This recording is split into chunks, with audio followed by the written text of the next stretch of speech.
Yo, what up, family? This is Doug Reed with the Let's Go Show. I just can't tell you guys how impactful it is to do this podcast. Of course, release it on YouTube, and definitely follow those, listen to them. But I have a family member here. My cousin on my wife's side, LaMont Smith. So first of all, I'll say, yo, LaMont, how you feel, brother? And I'm great, man. I'm blessed, man. No complaints. I'm good. I'm good. Yeah, so and Mont's a humble dude, but we're gonna dive into some things he's accomplished in life, and of course some other things.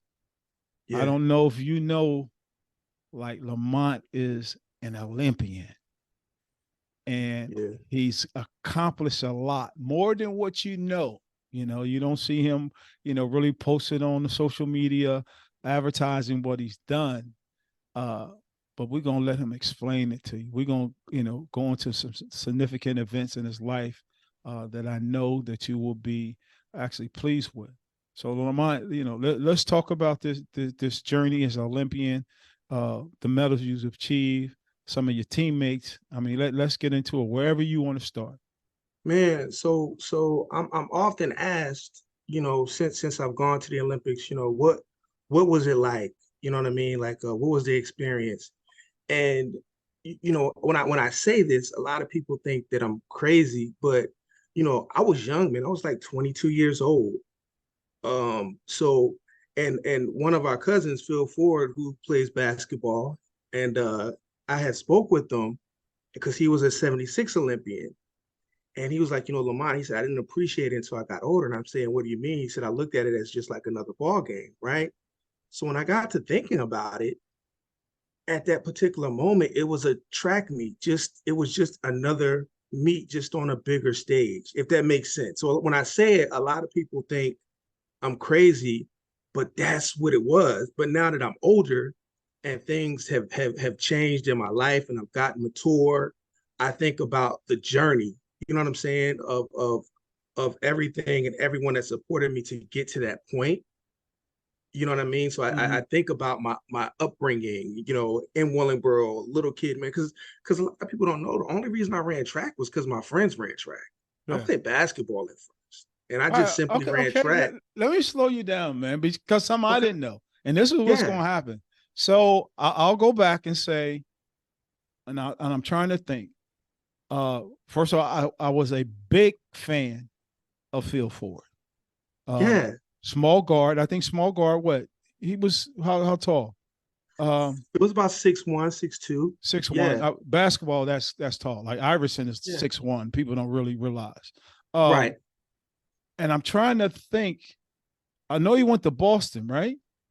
No, Phil went to North Carolina. Yeah, I'm talking about pro. Oh, he went to Kansas City. He was drafted in Kansas City. Then he went to Milwaukee and I think the Nets. Okay, so So so yeah, so he was like the original Kansas City Kings before they went to Sacramento. I think me knowing him was definitely Uh, evolved around North Carolina yeah, yeah, and Dean Smith. I actually have a jersey signed by Dean Smith right here in my basement. But yeah, once again, that small, well, like I said, well, you say 6'1", but you know, p- perceived on the court, television, a small guard, and he did yeah, his thing. yeah, So even for me, that I mean, reason why I started this podcast was to leave a legacy. That's a legacy in itself. And for you to say yeah. that's a family member, but more Mhm. importantly, for him to speak in your life like, look, I really didn't understand the power or this let's stay there. This legacy until I got older. You Yeah, know, and you yeah. said something that I think, I think about. I'm going back to my little short basketball career. Hmm, I hmm. played in high school. I didn't play my senior year, but I played with a guy that played 15 years in the NBA. Matter of Right. fact, he went to the Kings. His name was LaSalle Thompson. He went to Yeah. Texas. Matter of fact, he went to Texas. It was they Hmm. known as Big Tank. But so when I saw a picture on social media and I looked at it, and I was like, "Dad, going like I played with a former NBA athlete Yeah. that had a career.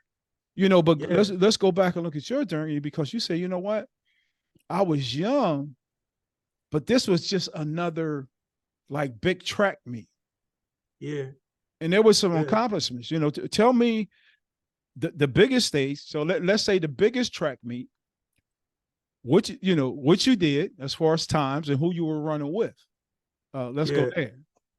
So I PR'd that year. I ran 44:30. If I'm not mistaken, it still may be ranked. I may still be in the top 50 of all time times run. Okay, Possibly. let me show you up. Yeah, because people gotta get it. Yeah, possibly. It could be. I have to ask my boy, but Yeah, I'm somewhere up there still all time. all time though. Yeah, yeah, Like on this podcast, people don't realize I talk to everyday people. I talk to people influence celebrity, but I want to throw you out there because you gotta accept it. yeah, I'm for sure. talking to a celebrity, baby. Oh, we're not gonna go that far, but we good. We good. Okay, but matter of fact, we can talk about that later on. I'm thinking Yeah. about Dion. Yes, Let's talk that man, talk. man, doing good things. He's doing But great but let's talk that talk because for sure. you're still in the top tier Yeah, for the yeah, Olympics in yes, times. yes, You yeah. you deserve that. We say now, especially around men, and we're saying even now, I give you your flowers now, baby. Appreciate that. I appreciate that. You know what I'm saying? Yeah, I appreciate that. Take these flowers, baby. Like the top tier. Yeah, I appreciate that. Okay, so all right, so we got the time, and so tell us more. Yeah, man. So the Olympics was really special to me because it's funny because, man, I was running really really well, and one of my boys, brother to me, man, his name is Darnell Hall. We went to college together. He was a '92 Olympian, and our dream was always to run in the Olympics together. Hmm. He got hurt the first round. Um, and he's always been like my big brother, my protector, and everything. Man, it couldn't have got any better because the trials was special, the Olympics was special because it seemed like just everything fell into place. And the only thing I can say it was just God. You know what I mean? Yeah. Because he stayed. So as painful as it was for him to stay and watch everyone compete, he stayed all the way up until the finals. And what did that mean to you, though? It I meant, mean, I mean, it meant a like lot you to said, me because, your brother, your big brother, yeah, your mentor, because I knew, life stage, and he gets hurt. yeah, and we talk about it to this day because I knew it was difficult for him to stay there, but it wasn't about him at that moment. It was about, hey, this is my little brother, and I need to be here, for him, and to walk him through this process of somewhere where I've been, right? You know, and each round he would say, hey man, you did this good. You did this good.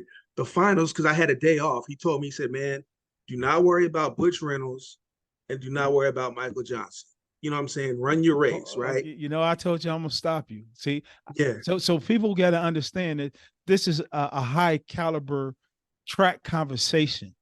correct. Yeah. So we're talking about Michael Johnson and Some of the best to ever do it. Some of the they ever best to do ever it. do it. So Yeah, some you of the got best to to ever real, do it. and that's why I say I'll give you your flowers because I want people to realize who you competed against. Yeah, So go ahead. yeah. And he told me, he was like, now mind you, Butch, Michael, they had all the experience in the world, right? And now that I look back at it, Butch played a little possum, you know what I mean? Because I was beating him through the rounds. You know what I'm saying? I was beating him through the rounds. And so the one thing I didn't listen to Darnell, I was like, man, I don't care. Like, I'm gonna race these dudes. You know what I'm saying? And if they beat me, they beat me. You know what I mean? I mean, Michael was gonna go out and do what Michael's gonna do, right? But my mindset was, man, I'm gonna go out and race and let the chips fall where they may. And I'm not worried about that. And it's funny because, man, I came off the turn. I remember it like yesterday. I came off the turn and Butch was like right there. And So I we got talking about excited. the 220 400, the 400, the the 400. 400. So I at the mean, 300-meter mark, at the yeah. 300-meter mark, I was right, like literally like right there passing them. And instead of just doing what I did in the other rounds, I jammed it again. I tried to push and kick again. And because I did that, the last 20 or 30 meters, I just fell apart. Right. So I still made the team, but I kicked myself because that was probably a 43-second race. Wow. And my coach called me from the airport. He said, "Hey, why?" He goes, "Man, you ran a great race. Congratulations on making the team." He said, "But why didn't you just run the race the way that you've been running and you would have run 43?" Right. So lessons learned.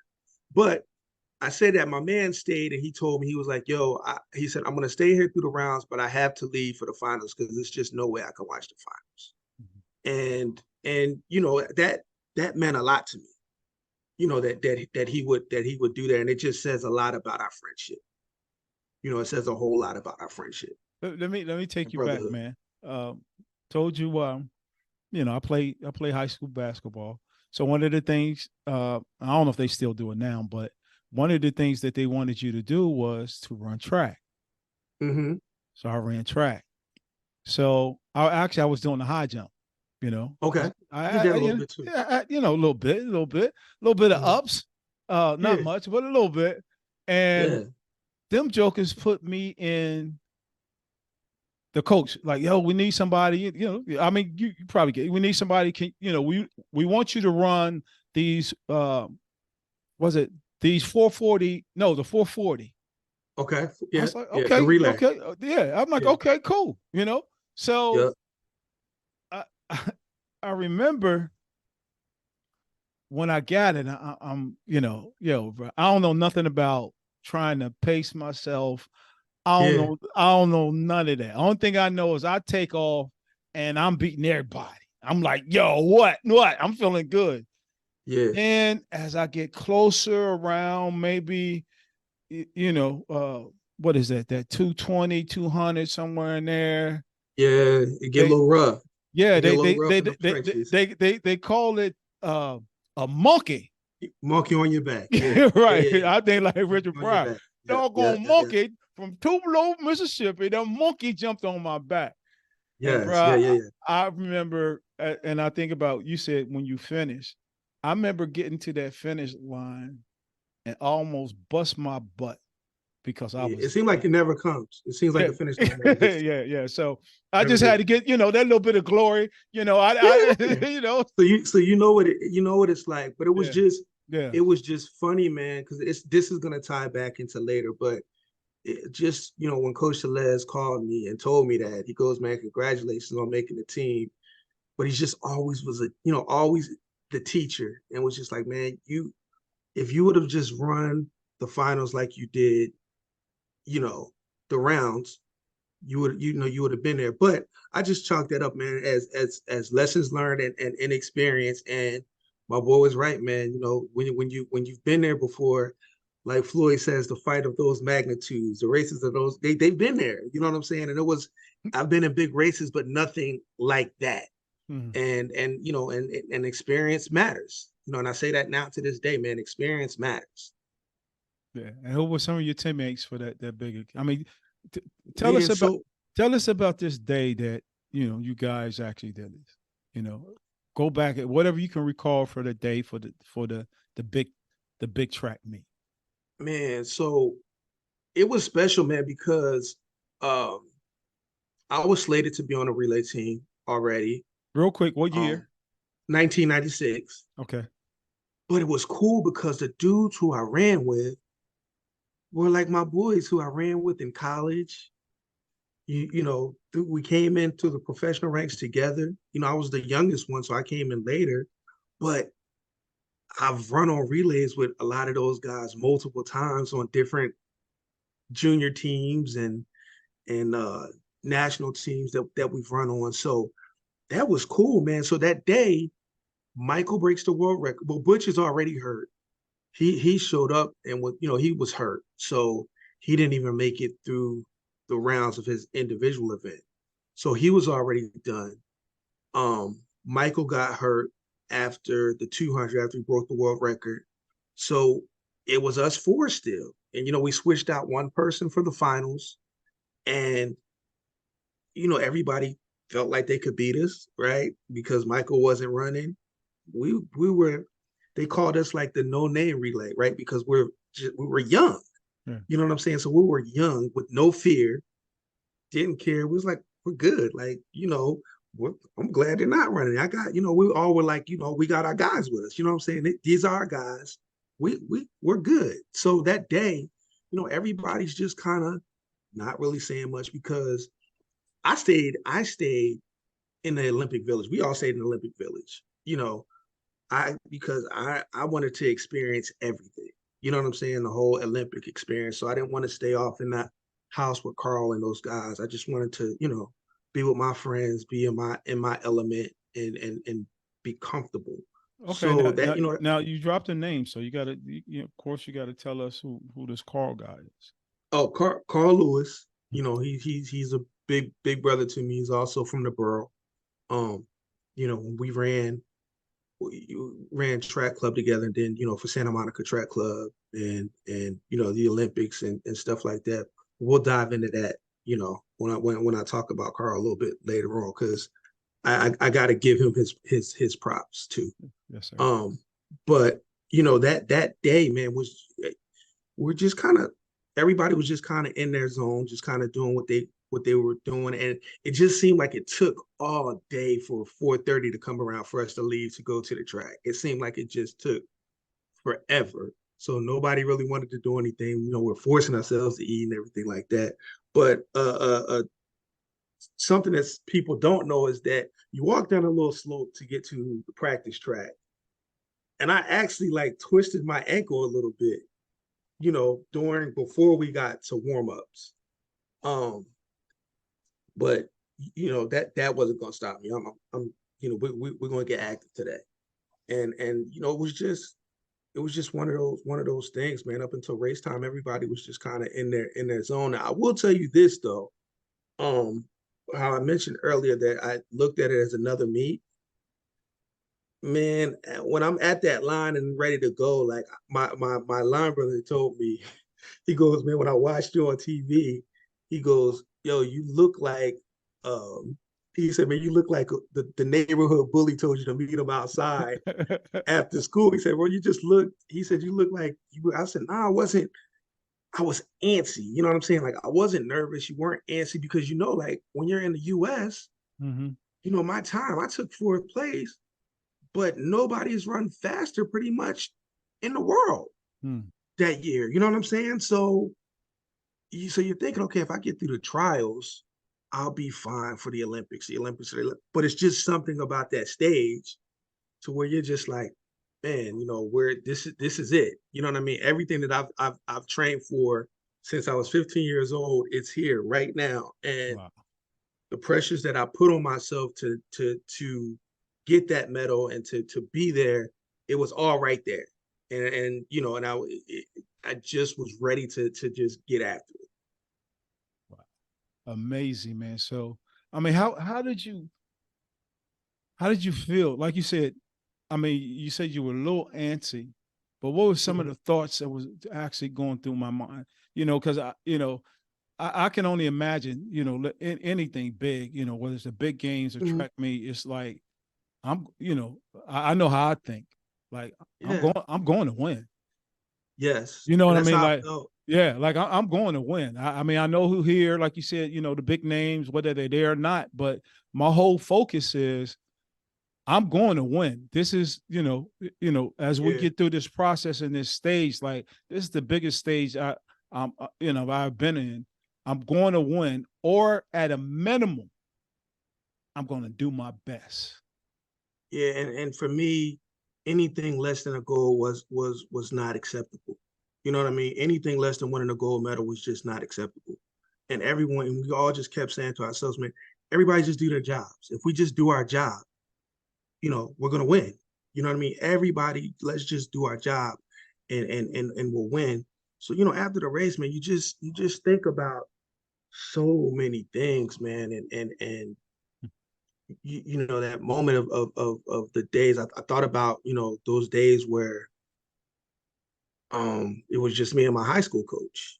You know what I'm saying? And just out there working out. You know what I'm saying? I was thinking about when he made me run the 400 because I didn't want to run it and I didn't think it was cool. but it got me to the next level. I thought about that. I thought about just saying everything that I sacrificed for was worth it, man. Because I say it a lot of times, a little bit, like I wouldn't trade it, man. But sometimes, man, I didn't really know what it was like to really be a teenager per se. Hmm. You know what I'm saying? Because I Yeah. couldn't, when I got to that level, like my junior and senior year, like yes, I had fun and I did things that high schoolers did, but also there was a lot of things I couldn't do because I was traveling somewhere, or or going to another meet, or getting ready for a meet, or I had to be in the house because I had to compete. You know what I mean? So I wouldn't trade it. You know what I mean? It made me who I am. I would do it all over again. Some of the best times of my life, man, was at practice. Believe it or not, you know what I mean. Some of the best times of my life was at practice. Sometimes when it was just me and my coach So out let, there. let me ask you, because so I told you I played high school basketball. Hmm. I literally got cut my senior year, and Yeah, the reason why I got cut because of what you just said. I did not focus on the game at all. I yeah, didn't train that year. I didn't. My boys, everybody was playing different places. This is where before that big time AAU. yeah, Uh, yeah, yeah. so but I never focused on the game. So somebody that's listening now, Hmm. that's young, Yeah. and we'll get into your son as well. But what would you tell them about going to the next level? Really preparing to go to the next level. We talking about college. Like, how would you tell them to prepare? Because I know there's some things that you had to do. You probably had to separate from friends and everything. But what would you Yeah, tell them to make, what would be your words? man. So I would say it's just things that I say and I've lived by, man, since I was 15 years old. Tell people all the time, right? It's called my three P's. So Dr. Tiffany Worthy, she loves this, right? Because you got to have goals, right? In anything we do, it's not just sports, right? So I always say, but the first P is a plan, right? Because what's my plan to accomplish this goal, right? What is my plan that I am going to that I need to carry out to accomplish the plans, right? The next P I say is preparation, right? Because each and every day you got to wake up and be prepared to go get one step closer to that goal, right? The third is perseverance, right? Because it's not going to be easy. It's not going to be easy. And if it's easy, you don't want it, right? So you have to know, and they all tie in. So you have to know that to reach these goals, it's not going to be easy. And you're going to have to go through some things. You're going to have to persevere through some things to accomplish that. So my three P's, man, what's your plan? You know what I'm saying? What's your preparation? To get there, right? And the last thing is perseverance, because it's going to be hard, and you're going to have to make sacrifices on every level. You know what I mean? You have to make sacrifices, and the biggest transition from college, from high school, is you having to find your structure. Mm. You know what I mean? You have to find your structure because mom and dad's not there. You know what I'm saying? They're not telling you to do your homework. You don't have to have a certain time that you have to be back to your dorm. You know what I mean? You don't have to study if you don't want to study. You know what I'm saying? So I tell them is that you have to make the choice to want to be great. You know what I'm saying? And I say all the time, ask kids, man, what separates good athletes from great athletes? And it's really simple. The greats are willing to do what the goods won't do.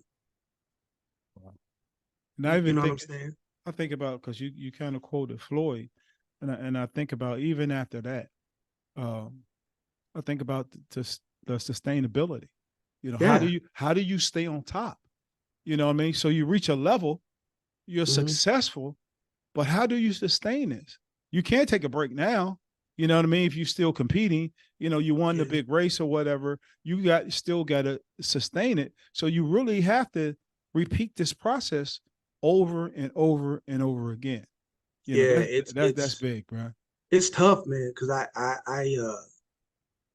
don't see how Carl did 5 Olympics. You know what I mean? 'Cause I'm counting 82. You know what I'm saying? Like 80, although they boycotted, but it's hard. You know what I'm saying? It's hard to maintain that focus. It's hard to to continue to go, man. So I mean, that's why I have so much respect for Floyd. I have so much because Floyd was my Olympic teammate. We were on the same Olympic team. You know what I mean? Yeah, Wow. we were on the same Olympic team. So you know, just to see that, you know, it's you know, and I it just gives me the utmost respect for all athletes, man. Because you mentioned Allen Iverson, man. He's one of my favorite players, man. Because the dude just has no fear. You know what I mean? And each and every night he plays hard, right? And you can't teach effort. I coach now. You know what I'm saying? I coach and I have my own track club now, right? Mhm. And I tell my kids, I said, if one of them was sitting here, if I asked them right now, what makes coach mad, right? They would tell you it's not about winning and losing, right? Because that's sports. You know what I mean? You're going to win, you're going to lose. Somebody has to win, and everybody can't win, right? But it's effort. You know what I mean? Like if you don't, we can deal with winning and losing because we can go back and fix that, right? But if you don't put forth effort, that makes me mad. You know what I Mhm. mean? Because that transcends sports. You know what I mean? That's just life. Somebody wants that job. Somebody wants that better grade. So you gotta go out and compete, and you gotta go out and work hard and give effort. So I tell my kids all the time, if you want to see me mad, it's just you don't give effort. You know what I mean? Because it's just no excuse for not giving effort. You know what? You know. I think about that too. I had the honor of actually coaching at Burlington County College Mm-hmm. as an assistant basketball coach. Yeah. Because, like you said, sports is you win or lose, uh, and then as coaches, we kind of take on that passion to win, or Yeah. that motivation and that passion to give to the players because we know what it takes. Yep.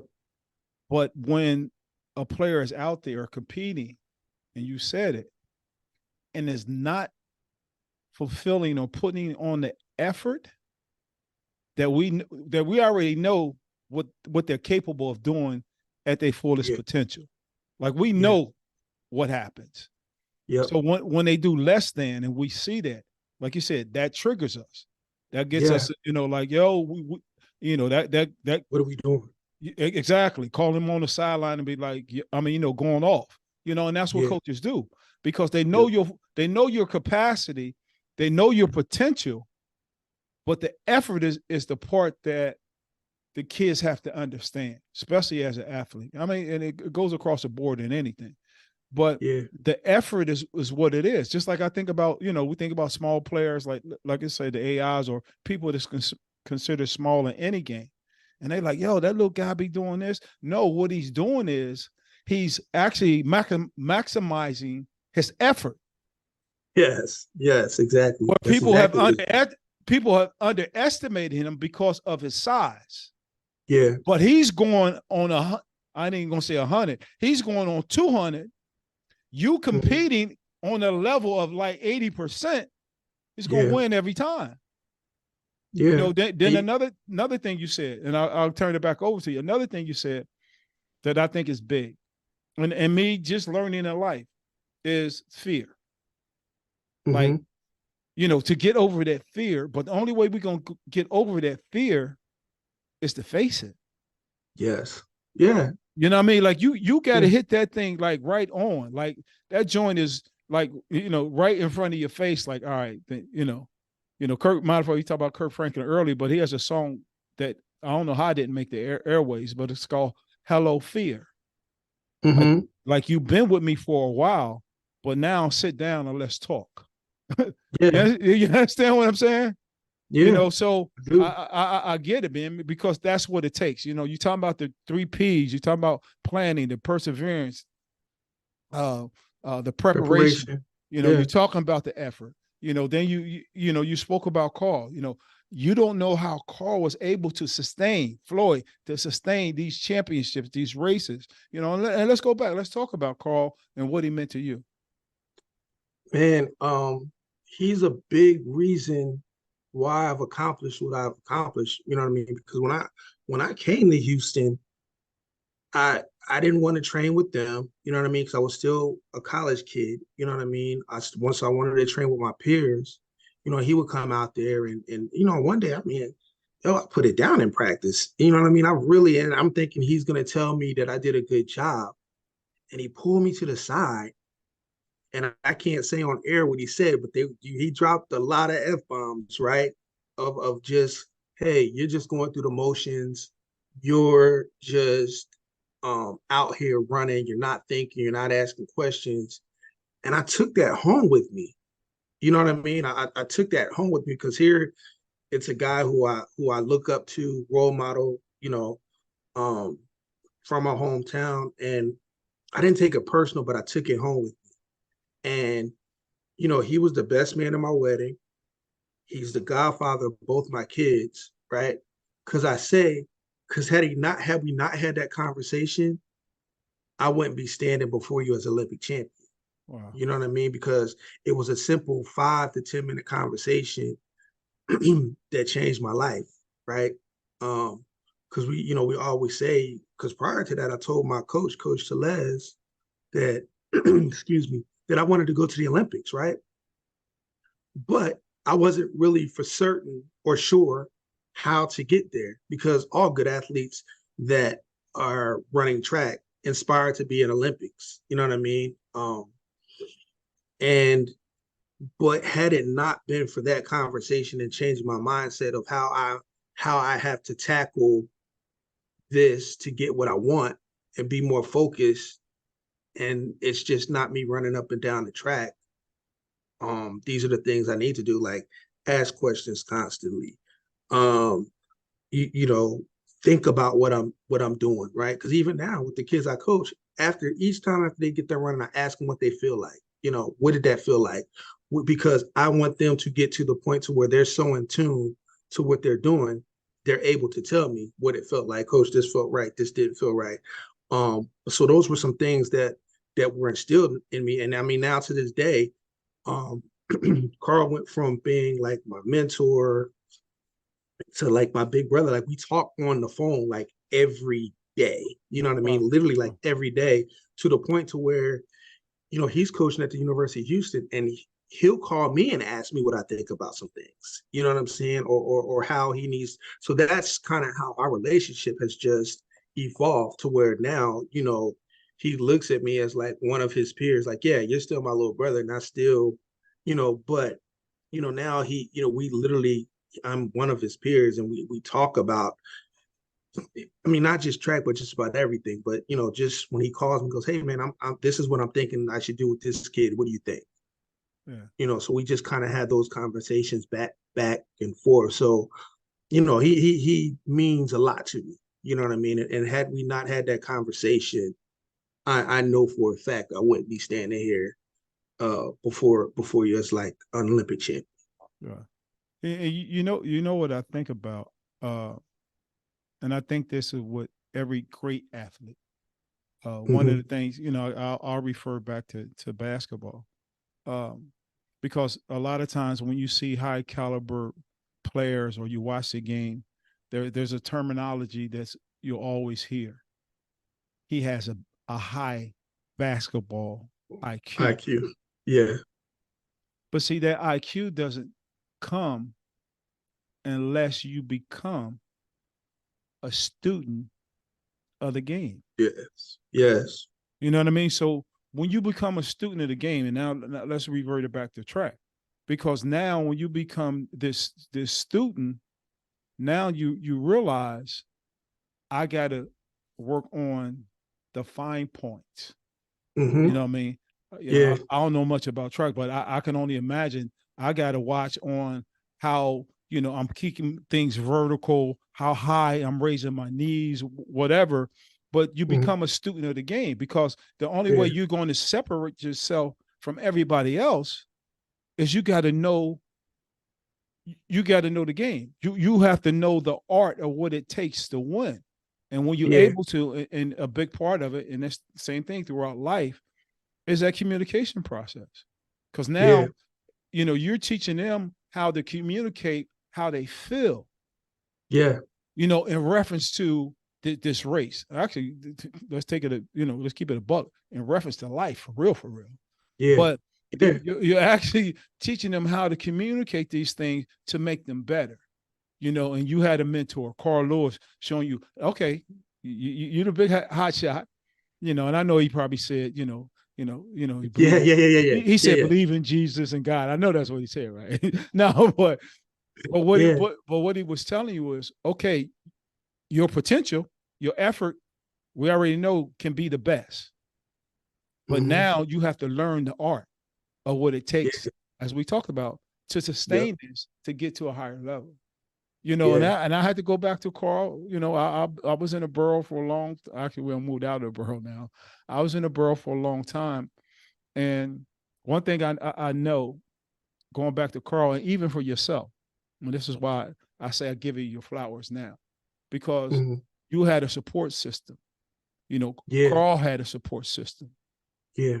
Even your Carl's family, and you can talk about it, is known for Yeah. track.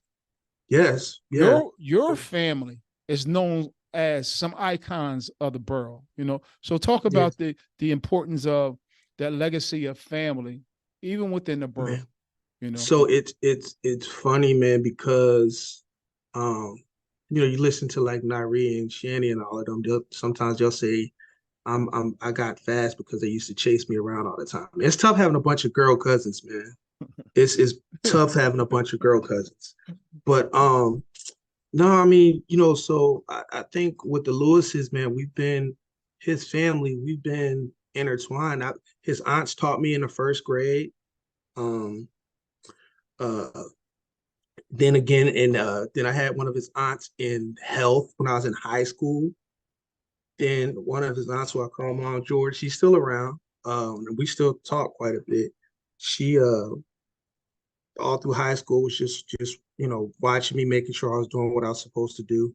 And it's funny because a lot of people don't know the reason why I went to the University of Houston wasn't because of Carl or Carol. It was because of their mother. Mm. I never forget. I was outside cutting my grass and in the borough, and Mom George and Mom Lewis rolled past. They saw me cutting the grass, and she stopped and she spoke with me. Needless to say, I didn't finish cutting the grass that day. Mm. Um, and she told me all the reasons why I should go to Houston without mentioning Carl Carroll. And I Wow. remember going in the house saying, Houston's where I want to go, no matter what. This is where I want to go, and this is where I belong. Um, and I was just so geeked after talking to her. My mom was like, "That's fine, you can do that, but you better get out there and cut that grass tomorrow, though, and finish." So, but no, I mean, they've Carl, his mom, sister, a lot of people don't know. Like every day, Carol was training for the '96 games too, and uh, she got hurt, but she and I would talk every day. We had this thing after we work out and everybody kind of recovered. We would walk a lap. And man, I see why she was so good. You know what I mean? And the team she made, because the things and the knowledge that she gave me when we were just kind of walking and talking was just valuable, man. So I say all the time, in my career, so and whatever it takes, that motivation to get you there. My story wasn't uh one that uh I have to run track because I need to take care of my mom. You know what I'm saying? Or I need to take care of my dad. Or like I simply ran track because I wanted to be the very best that I could be. You know what I mean? It wasn't any motivation outside of that. You know what I mean? Is that, I wanted to be what the very best athlete that I could be, whatever that looked like. And man, and I can't say it enough. He's like a second dad to me. If it wasn't for Coach Rucker, Yeah. you know what I mean? Like I would have gone to college, but I wouldn't have run track on a college level. You know what I'm saying? I mean, he gave me him and Miss Michelle's wife. You remember the calling cards, right? Mm-hmm. We just had to make long distance calls with calling cards. Yeah, yeah, yeah. When I went off to school, they gave me a calling card just to solely call him. You know what I mean? And I think from like 1991 to present, we constantly talk. You know what I mean? Still, like we constantly talk on a regular basis. You know what I mean? At least once a month, twice a month. I mean, now we talk even more frequently than that. But and for him to come to the Olympics, you don't hear anything. But when I was coming around that last curve, I heard him. Mm. It's thousands of people in the stadiums, and like I could still hear his voice. You know what I mean? Telling me to go, telling me to go, and that's just and that's just rare. So for me, man, I think I'm the luckiest athlete ever. You know what I mean? Yeah, Because I love it. things because I had so much support, um, uh, and everything just really, really fell into place for me. I just had to do I just had to do the work. You know what I mean? And I'll touch back because I'll say this because this is real life and we're being transparent, right? So sometimes as a kid, man, I thought about the people that told me that I couldn't, right? Or that I should have done it sooner. You know what I mean? Because I qualified provisionally to go to the Olympic trials in 92 out of high school.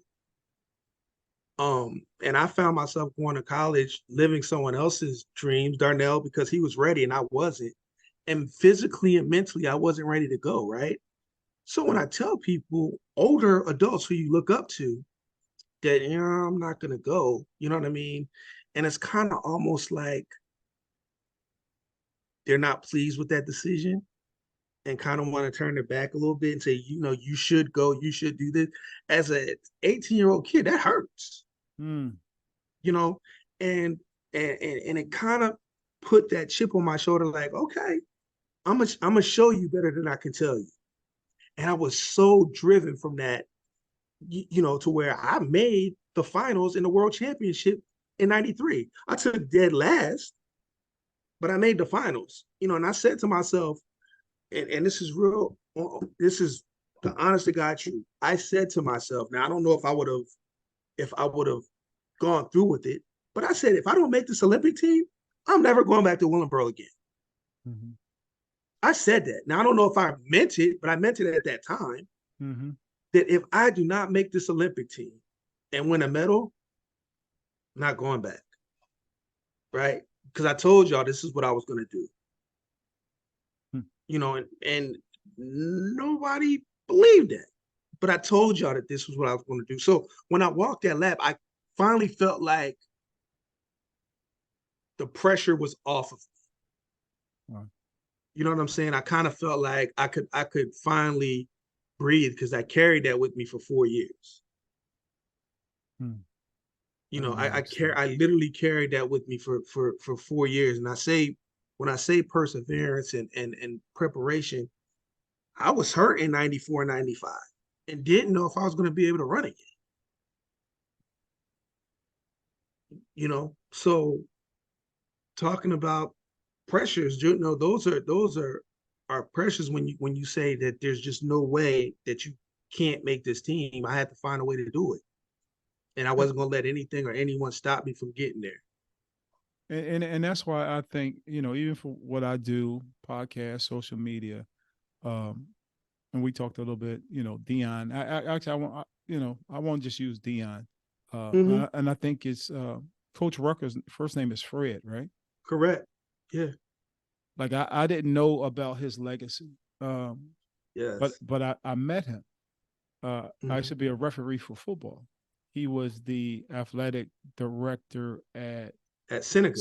at Seneca High School, Yeah. Yeah. and, Yeah. and I remember talking to him and it was like, and let's keep it a buck because I've been to a lot of schools across the county. There wasn't many black athletic directors for one. Mm-mm. The Mm-mm. the other one was my man, Dave Riley. Big shout out to Yeah. Dave Riley, who's retired Yeah. now. Yep. But I recall talking to him before the game, Mm-hmm. and I imagine this is why you had so much respect for him, because it wasn't just a regular talk. No. This was a grown man speaking life. Just like Yeah. we said, everybody that, spoke against you. But when we were talking about speaking life into individuals, how Hmm. much of an impact that has on people, Yeah. has on when you speak life, and now we talking about, let's get it spiritual. Now we speaking it into existence. When you Distance. when you speak that negativity, you're trying to speak negativity into my mindset, which is going to change me from my ultimate goal, unless I'm strong enough, like you said, unless I'm strong enough to say, no, we're not doing that. Not at all. I know what my path is. I know the point of my direction in which I'm going to go. So big shout Mhm. out to Coach Rucker. And another thing, Yeah. you gotta say, because we keep saying the borough. This is a Mhm. podcast, the borough. So people probably say, where the heck is the borough? It's in Willingboro, New Willingboro, New Jersey. Willingboro, New Jersey. Uh, so let's, and like I said, thank God for the Lewis family, and thank God for your family, because Yeah. Yeah. I mean, you got icons and legacy there. and it's funny, man, because man, my mother told me later that she ran, but my mom wasn't very. I don't think she was very athletic because she went to like these meets, and they have these staggered starts. You know what I mean? And I would have like lane 3 or something, so I'm in the back, and she's yelling, "They're cheating, my baby! They're cheating!" And I'm like, so she didn't really know about the sport. And it's funny, man. My dad was constant in my life. You know what I'm saying? Um, didn't go to everything because at that time parents didn't really go to everything. Um, but somehow he knew to come to things that were important. And the very first state meet he came to, I lost. Hmm. I lost, and I remember being mad for a few reasons. You know what I mean? And I remember, you could just see my demeanor, how mad I was. And I probably said some things that I probably shouldn't have said down there. And big shout out to Ruben Frank because he did not print what I said. Mm-hmm.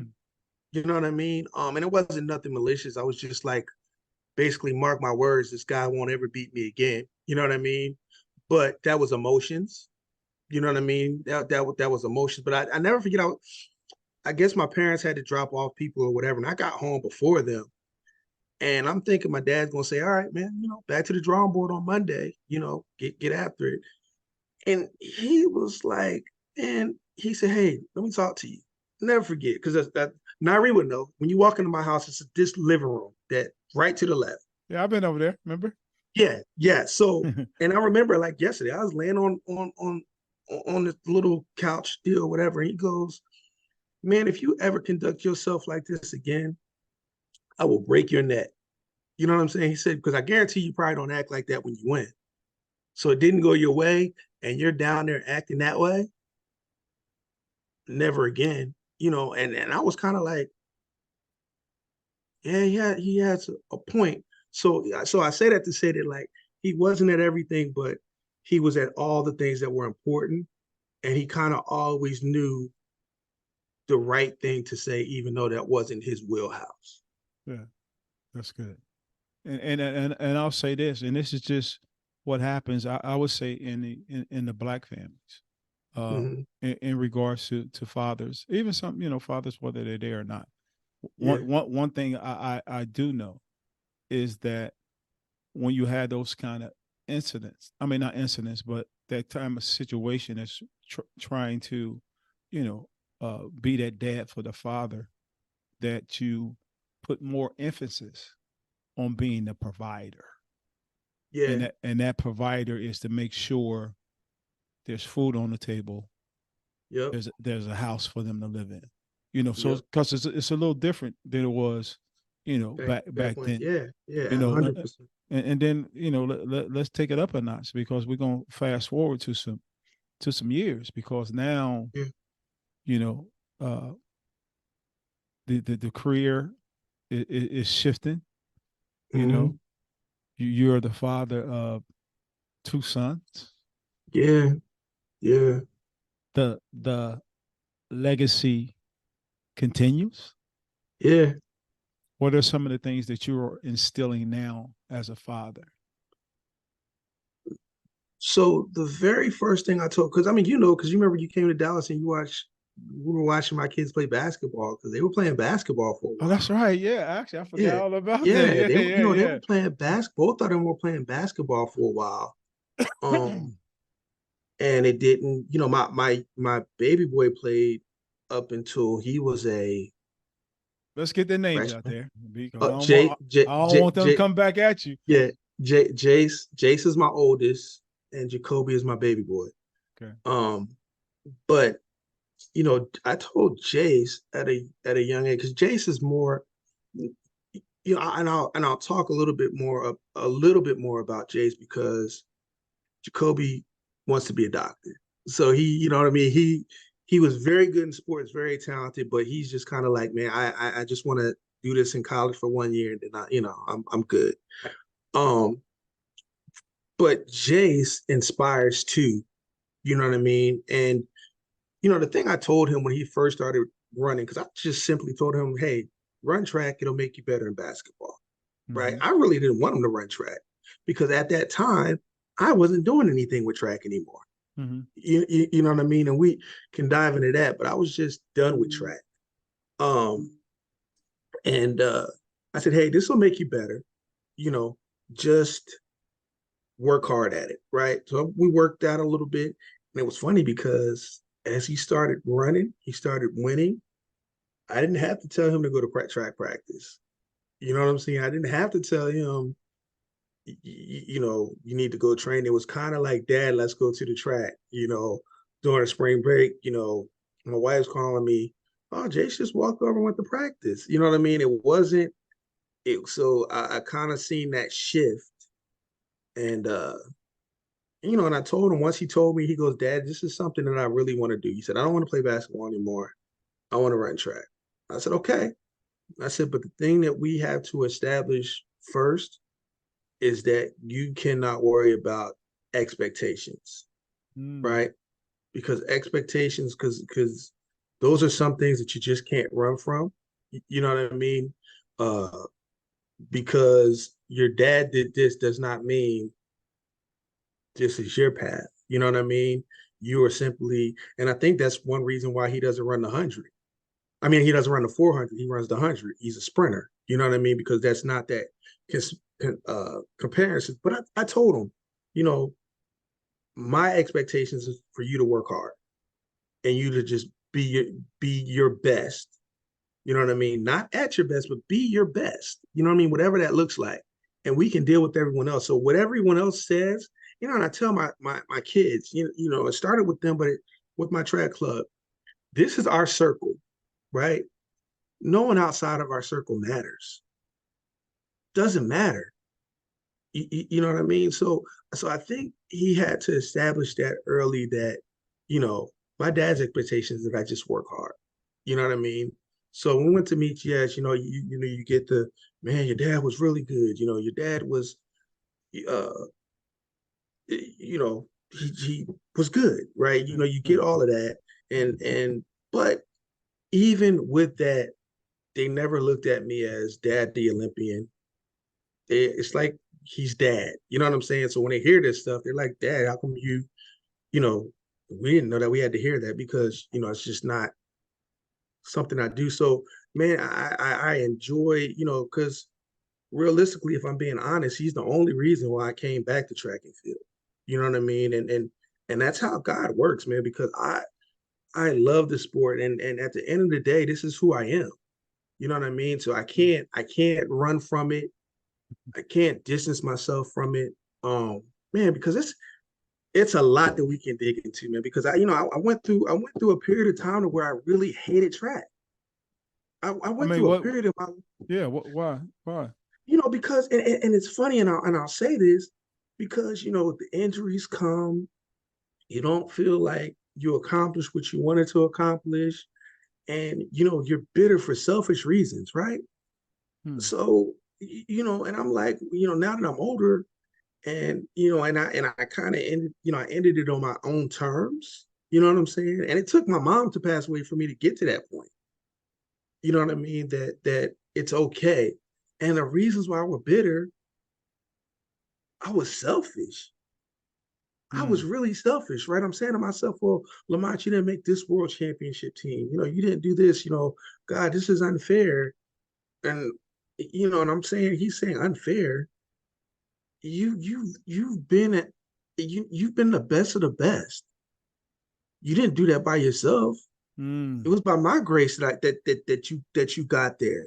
I dare you be upset. I dare Ooh. you be bitter. You know what I'm saying? Like, and it took for my mom in the past to say, "Man, I'm tripping." You know what I mean? But I took my hiatus away from that for a while, and it wasn't until my son started running, man, that I was just like, "Yeah, this is where I belong."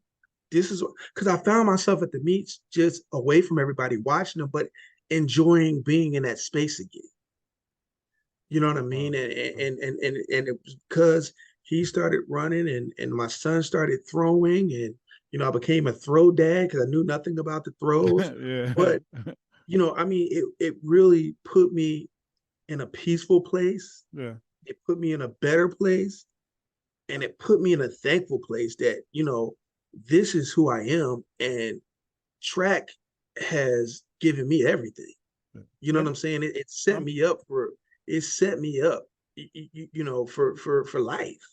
You yeah, know what I'm saying? As far I'm gonna go back a little bit, man, because you said something that really touched my heart. hmm Um, the selfish part, but a couple of months ago, I had my best friend pass away. yeah, Right, we were both heavily involved in the church, hmm um, and boom, he wake up has a massive heart attack. yeah, And I remember saying, like, yo, Lord, like, you messed up, man. Like, yeah, you took the, you know, let's keep it a buck. Like, you took the wrong dude this time. yeah, Like, yeah, there's no way that this guy should be gone because I know his heart. I know his heart for you and how he hmm serves and what he's doing. I'm like, oh Lord, and yeah, it yeah, took some time by myself to hmm realize, like, bro, you tripping. yeah, You really tripping. God was like, how dare you question me? yeah, yeah, Did you ever question me when I gave you everything that you have? yeah. That part, that You know that what I part. mean? And Yes, and that took yes, it took me back because I was like, yeah, I am tripping. Like, yeah, we like you said, we could go a long list of things. And I'm yeah, like, yo, God has been good to me. You know yeah, what I mean? And it took that moment. Like, that was like a aha moment. Like, yeah, you really got this wrong, bro. Like, yeah. And I mean, and it really, man, it took years and mm-hmm. years for me to get to that point, man, of just like watched and finally, I just had to say, man, like when you look back, I dare you be selfish. I dare you be angry. You have people that would love to be in that position that you're in, would love to have this platform to share your story with people, and you're mad about something. Yeah. You know what I mean? And it's funny because it's just ironic, man, that my son is running now, and he went to the University of Houston, and he was there at track meets in a baby stroller when I was competing, or at practice, and to see them both there, and to see them uh both living, doing their thing, man, and doing it in their own way. Man, You know what I'm saying? you Because having my a Deion Sanders moment, bro. Yeah, man, because my baby, man, the Jacoby is and I know it was always probably difficult for him to kind of find his space, because your brother's doing this and dad is traveling with him, and then dad is back home with you, but doing more because he's older and I'm having to travel. And, he's always kind of had to navigate Mm-hmm. being Jace's little brother, you know what I mean? So finally, he kind of starts doing his things in the throws, and he's having his own identity, Mm-hmm. because we never thought that he would throw in college, you know what I mean? And last year he threw in college, and then Wow. said, Dad, I'm going, I don't want to do this anymore, so he's active with the fraternity now, and he wants Okay, to be a, okay, a okay. I not figured you was gonna throw that yeah, out there. yeah, Look, yeah, yeah, yeah, man. yeah. Yes, So, yes, yes, yes, I know you got some brothers, so let's make sure, yes. you shout your brothers out. You tell them it's kind of obvious. You tell them the colors, but then Correct. tell us what it means for you, for your son across that line. Man, so first of all, big shout out to my fraternity Phi Beta Sigma Incorporated. Um, that to me, they've done a lot, but that to me means a lot. You know what I mean? Because not only did they pledge at the same school I pledged at, um, so they're in my fraternity. They're actually, my undergrad chapter brothers. You know what I'm saying? So both of them. So that means a lot. But I always say too that it wasn't just because of dad. They have a bunch of, they were brought up in it. You know what I mean? With a lot of my close friends who they call uncles, and everything, man. So it definitely takes a village. You know what I'm saying? It takes a village, and it was that village. But that's definitely a milestone that I'm more so proud of, because it's something that all three of us have in common. You know what I Yeah, mean? That's yeah, that's our common. It's not, Jason's over here doing his thing, Jacoby's over here doing his thing. We have to split time, split duties, in which we had to do because of the age difference, and because of them both being so active, that we would have to switch off from time to time. And which drives me crazy, because my kids can tell you, like I mentioned earlier, my dad missed things, but that's just how it was. So for me, I don't want to miss anything. I don't mm-hmm. want to miss if they're throwing rocks, if they're playing in the band. I was just one of those dads that it was just nothing that I wanted to miss. If I had to travel, yeah, make sure I'm back before they have this. So, so even having to split sometimes to do different activities, it just drove me crazy, because I didn't like to miss Yeah, anything. But um, this here is just special, because it's something that all three of us have, and there's no splitting time. It's just a bond that we just have, that we, nice. there's no separation. It's just something that we all share, and that right there, for me, for both of them, that, if I'm being honest, that ranks up with the Olympics for Yeah, me, for nice, them two. nice. Yeah, I mean, big shout out to your brothers, your line brothers, and big shout out to you. I'll just say this. I think this is probably as close as I get that my favorite color is blue. I mean, yeah, I yeah, don't know, but yeah. I know I've seen your posts on social media in regards to that, couple that process. Hmm. But what I wanted to talk on, like you Yeah, talked about being away from the sport, uh, yeah. and actually getting back. How does it feel now to be back in the game? How does it feel? How If, does it make you feel? if I'm being honest, man, I'm happier now Mm. than I was when I was competing. You know what I'm saying? Like, I it took a long time for me to get up in the morning and look forward to going to the track. You know what I'm saying? So I mean, I look, when the season starts for the kids, man, I look forward to going to the track. You know what I'm Wow. saying? I mean, I absolutely love coaching. I love teaching. You know what I mean? Like Yeah. Coach Ruck, both my coaches, man, who I have really good relationships with, they they both said they wonder what took me so long to coach. Because if I'm being honest, man, I really didn't want to coach. Yeah. Yeah. No, I didn't want to coach. I can imagine. Yeah. You know what I'm saying? I didn't. I did not want to do it. But man, I love doing it. I love the kids. I love Hmm. waking up something new to inspire, to pour into. Um, and I'm I just truly love what I'm doing now, and I'm at such peace in my life with track. Beautiful. You know what I'm saying? And I'm sure you could probably hear it in my voice. I mean, Yeah. you know, and I tell these kids all the time, you know, because this coaching thing can be a little different, right? And we have some people coach for different reasons, right? Mm-hmm. Um, and I tell these kids, and I tell the parents when they come, your kids aren't resume builders for me. Mm-hmm. They aren't resume Okay. builders for me. Okay. Okay. Yeah. Yeah.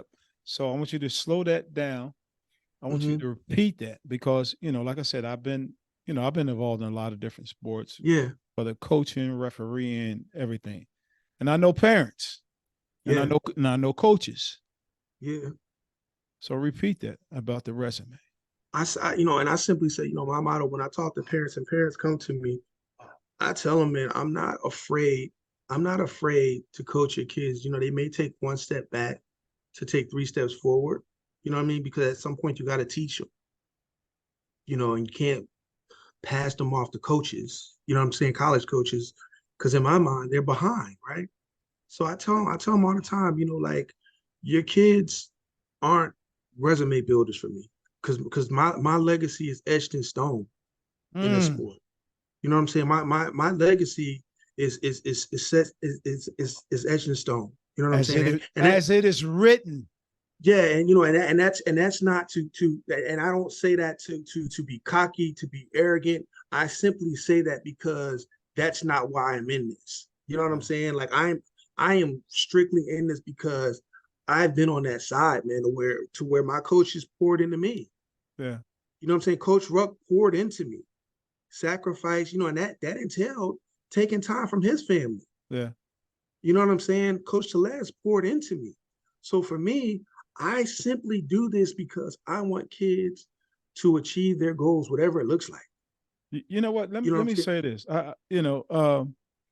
I was fortunate, man. You remember the comedian Robin Williams, right? Yes, Uh, absolutely. actually one of my favorite comedians of all time. Actually, uh, lost his life. Um, Yep. and I was on a panel with his son Zach, Mm-hmm. right? Actually about podcasts. But we was back in the green room. We was talking before we go in front of this panel for Social Aid Foundation in Philly, and we were just talking, and then we started to talking about servitude. Mm-hmm. What both me and you do, even as a coach, that's servitude. Yeah. And he said something that blew my mind away, and I love quoting this by Zach Williams. He Mm-hmm. says, "Servitude is the pursuit to our happiness." Yes. and Yes. and I'm being Yes. I sat back. I was like, "Yo, Yes. I get kind of, exactly." I was like, "Yo, bruh, do you realize what you just said?" He said, "Yeah." Yeah. He Yeah. said because when we serve right there, and like you said, I'm not trying to get a resume. I'm not trying to get this or Mm-mm. no points. I serve because I love the kids. I love the sport. This is Yeah. my this is what the sport has done for me. This is how I give back. You getting all All of this. You that. getting you get my parents, my father, my coach. Like you getting a Yeah. complete package, Yes. Yeah. and it brings me so much joy Mm-hmm. when I'm able to do it. Not only joy, but it brings me peace. Yes. You Yeah. understand what I'm saying? So Yeah. I truly get it, and I really And appreciate everything. Go ahead. and when you have that, right, your passion is your passion. You know what I mean? And you can't expect anyone else to have that passion that you have because it's yours. Mm, You know what I'm saying? And it's not going to stop when others don't want to continue, right? It's not going to stop and I put this on my story. My son had said, "Dad, did you direct that at someone?" And I said, "No." I said, "Sometimes I feel something and I just want to say it." And it was simple. It said, you know, you don't allow anyone to stop your show. You know what I'm saying? So don't so my allow thing is anyone to stop your show. stop your show. No, right. So and I say like this track club that I have and me enjoying watching these kids get better and better and better.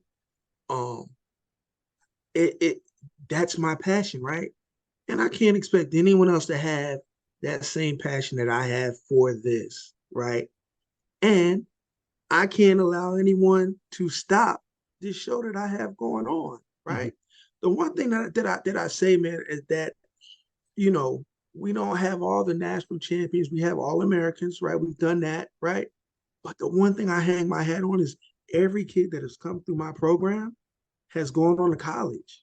Mm. Every kid. I'm at 1,000% right now. Come on, bro. You know what I'm saying? Talk that So so talk, so boy. so for me, every kid that has gone come through my program has gone to college. All right, so do this. Do this.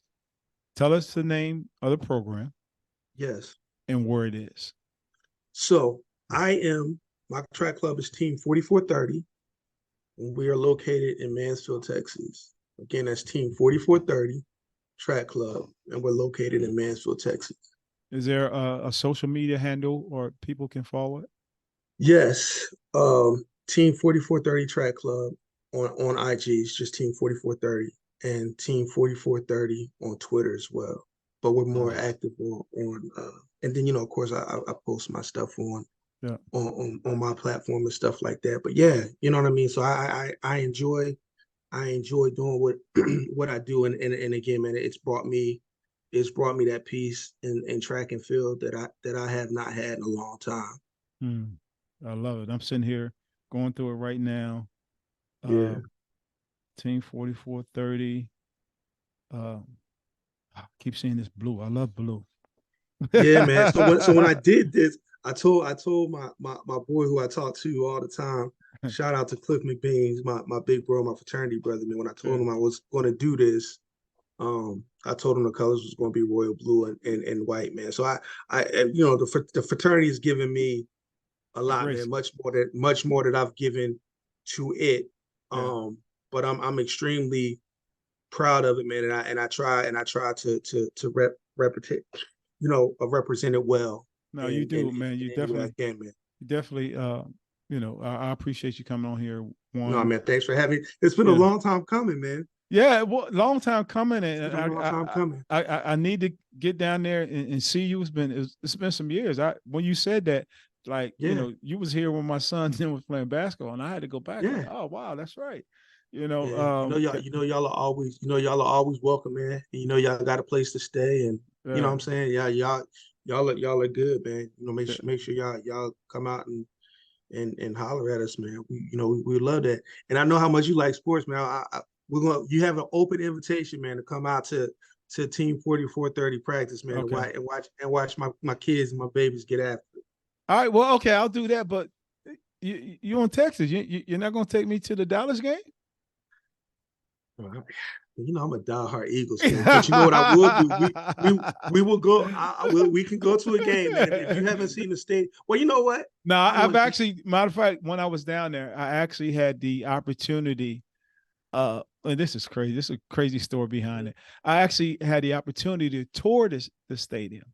Okay. Um, we actually went to the pro shop when I was down there. I was working for the government back then. Yeah. And we just happened to go to pro shop. We wanted to go to the tour. We got there late. Only thing was open was the pro shop. And in the pro shop, the alumni of Vanderbilt was doing a tour. Okay. So there was a guy, I approached him and I was like, yo, y'all going to do a tour. He started explaining it and he was like, well, where you work? So I work for the government. He's like, oh, well, you work for the government, the Department of Justice. You work for Eric Holdren. I was like, yeah, well, long story. Yeah, I work for Eric Holdren. He said, well, you can come on a tour with us. Man, we go on a Mhm. tour with them. We sat there answering questions about the alumni. We went in the locker room. We went all over there. So I did get it, and that place is beautiful, man. Yes. I did get Well, look. opportunity to see it. Well, I know how much you like high school sports, No, I love basketball. right? So I am giving you an invitation to come here in December. The state football games are at Jerry's World. It's nothing like it. We go every year, Okay. and you get to sit there. I mean, it's been like a family tradition that we've done this for a while. Okay. we go to the high school state game. We go in the morning, Okay. and they have like 3 or 4 games, and we Okay. sit there all day long. I might have to Because take you up on that.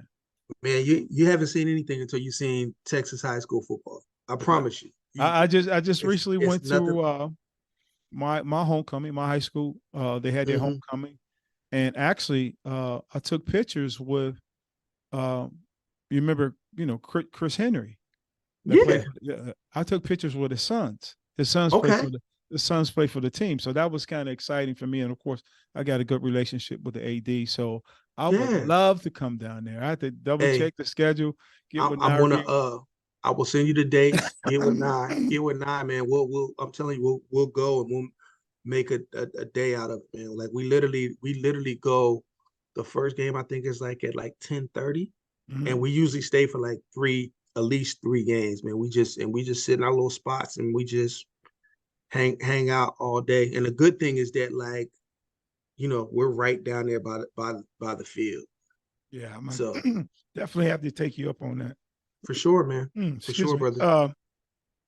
But one thing I wanted to get to you from you is just, I mean, you dropped so many gems, man. I'm trying to say what's left. Hmm. Any words of wisdom before we even end this podcast? Man, it's funny, man. I do a lot of these things, but it's nothing like doing it with your family, right? So like I said, man, you've been, you've gone through. I've gone through so much, you know what I'm saying, and but I've like Floyd Mayweather. I find a way to win, you know what I mean, and just being transparent, like we were talking earlier before the show. A year today, I was diagnosed with prostate cancer. Um, when we hear that C word, very scary. And I had my procedure in February, my follow-up in June. My numbers were at 0. You know what I mean? So it's something that you still, always gotta monitor. But I'm just doing my thing, man. And I'm just continuing to stay motivated, continuing to find ways to beat things. You know what I'm saying? So, like I said, man, God has definitely been good, man, and just blessed me, man. And I'm Yeah. again, like I said, man, I'm just no complaints, man. You know what I mean? No complaints. And again, man, I think I'm one of the luckiest athletes, man, on the planet Yeah. because I've been blessed, man, beyond measures, and I've had so much support over the years, man, and still do. You know what I mean? And Yeah. it just kind of motivates me to kind of continue to pour into others, man, and give back, man. So you know, Well, just definitely, keep doing your thing. just appreciate you even sharing that.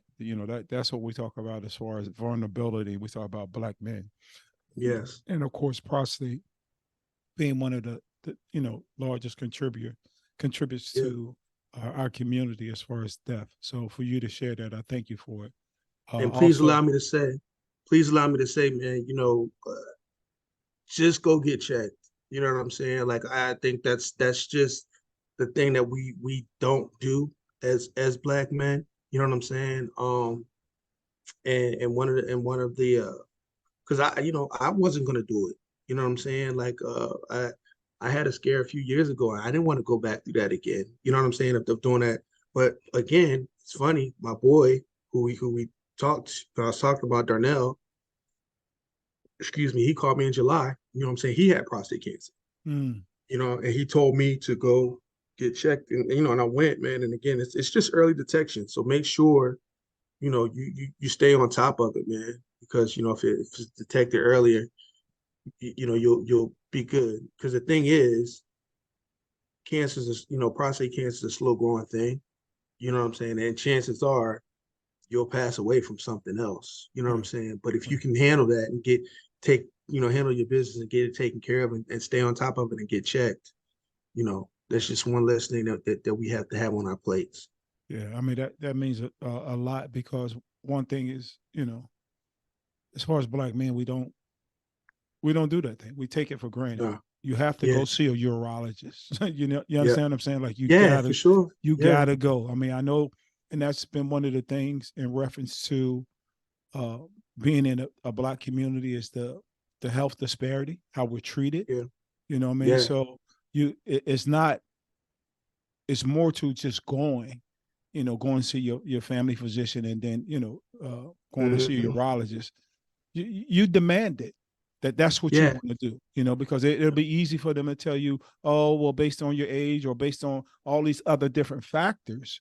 No, but Hmm. you tell them you pay for, and health insurance is at a, trust me, at a high cost right now.